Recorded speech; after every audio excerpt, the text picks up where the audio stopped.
Hello guys and welcome to the Import-Export Hub channel weekly newsreel. Bogdan here, your host for the next couple of minutes. I'm glad you're watching this video and without further ado, as usual, let me start with the quiz question for this week, which is the following. Who was the largest importer of umbrellas and sun umbrellas in the world, of course in absolute values, in 2020? And the options here are Japan, South Korea or the United Kingdom.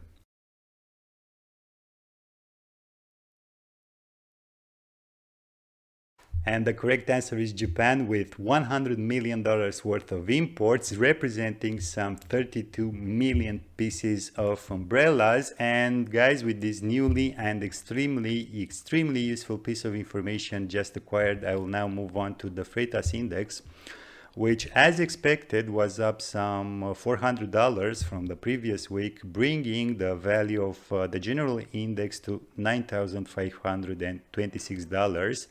With big movers in the North America East Coast to China sub-index was up 11%, and on the other side we have a 10% decrease on the sub-index connecting North Europe to China. As for the main sub-indexes, both the Trans-Pacific head hauls are up, and we have $14,637 for the one connecting China to North America West Coast, and $17,488 for the one connecting China to the east coast of North America. As for the cross-Suez ones, here the increase is smaller, only 1% for both cross-Suez head hauls, which in absolute values translates into $14,432 for the sub-index connecting China to North Europe and $13,599 for the one connecting China to the Mediterranean. So basically, despite the rapid approach of the Chinese New Year, in terms of freight, we don't have a big volatility. And frankly, my guess is that once we're past the Chinese New Year, the index will somehow stabilize for a longer period of time at around 8.59 thousand K. And let's face it, who's still in business already learned how to tackle the disruptions and how to handle the huge freights by, passing some of the cost to the consumers, and of course by eroding some of their own profits. So my guess is that, as in the case with this pandemic, in terms of freights, until a breakthrough comes in, I think that we should learn to live with both COVID and these huge freight rates. And now, guys, into the actual news. The first one comes from Container Exchange and Fraunhofer CML via HellenicShippingNews.com, and it's about the two different speeds at which the Asian, especially Chinese ports, are working in relation with those from the United States and Europe, which, let's face it, from a container shipping company's point of view, it's pure gold, as the supply-demand imbalances are keeping their freights high. Of course, this is not the only driver, but it's very important, so that's why I am covering this article, in which we see how Asian export-oriented countries have rapid box turnaround times, while the countries relying heavily on imports, on the other hand, have long ones. And in terms of top performers, China is leading the way with some 5 days in which the containers spend their time in the depot. Vietnam comes second, while Thailand, which comes at the fourth place, has some 16 days. As for the worst performers, on the other hand, we have South Africa with some 47 days, the United States with 50 days, and the United Kingdom with 51 days. For those of you interested, guys, you have a breakdown of the United States ports, with Boston being the top performer, while New York has the worst performers with 61 days. And by contrast, this article also gives us the breakdown of the performance of the Chinese ports, and the figures here speak for themselves, really. There is a huge difference. But my takeaway message is not necessarily regarding the performance of the Chinese ports, but those from Vietnam or Thailand, which, okay, are not anyway close to the Chinese one, but are very, very competitive. And I don't know if the authorities from these countries who already have an export-oriented mindset play this card well. Well, my guess is that the multinationals from the United States or Europe will increase their manufacturing output in those countries in the following years, as, I don't know, diversification and increasing the supplier base is on the lips of every CEO right now. Again, the fundamentals of their strategies are these: new supplier base, diversification, and, I don't know, risk hedging, while the only thing that could, I don't know, differentiate them, of course, keeping in mind the type of their supply chain, is how they deploy it in terms of tactical and operational steps. That's it.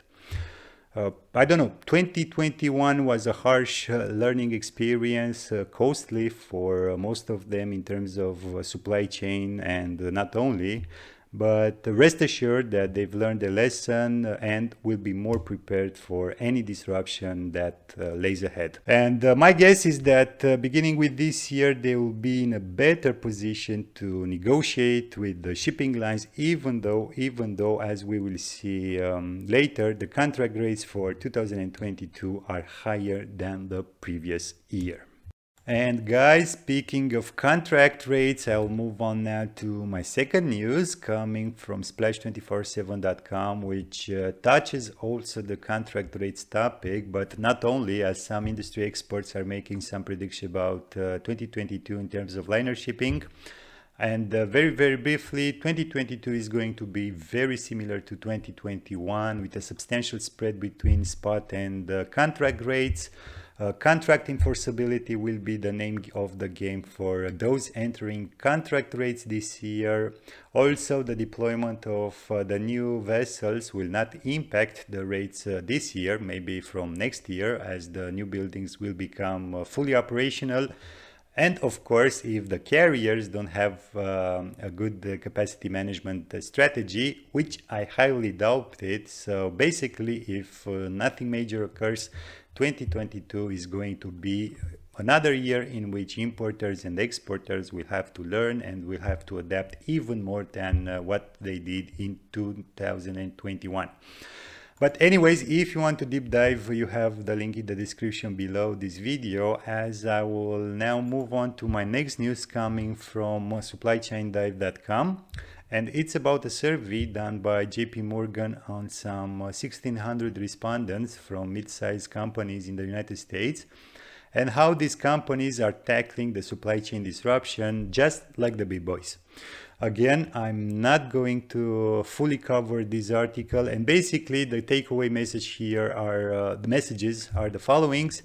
One, nearly 2/3 of the companies have used strategic stockpiling, and two, half of the companies added suppliers from new geographies and allocated more money to account for higher transport costs in order to move those products. You have the breakdown of JP Morgan's findings in the table below, and basically we see that for them, in order to survive the current challenges, you have to take immediate actions, and for this you need to be flexible and take advantage of every opportunity. Now here, although the article doesn't mention it, I think it's worth saying that all these steps, like, I don't know, strategic stockpiling, changing materials, or manufacturing processes were already in the pipeline for the majority of companies. The only thing these disruptions and pandemic did is to accelerate their implementation. Or at least this is what I would like to think. And guys, I won't cover more about the findings. You have, again, the link in the description down below, as I'll move on now to my last news, so bear with me. Coming from McKinsey.com, and it's about inflation and how companies should know that short-term price increases are fair and in line with expectations, and equally important, how can a company prepare to deal with the long-term consequences of inflationary markets? And okay, the article is not necessarily addressed to small business owners, but nonetheless, it's worth reading it, as I'm sure that you'll find some interesting things about managing and hedging risk, or I don't know, engaging your supplier when it comes to you with a price increase. And guys, with this being said, this was the newsreel for week 2. Thank you all for having enough patience to follow me. Don't forget to hit the like and the subscribe buttons. And as usual, until next time, keep your business safe. Thanks.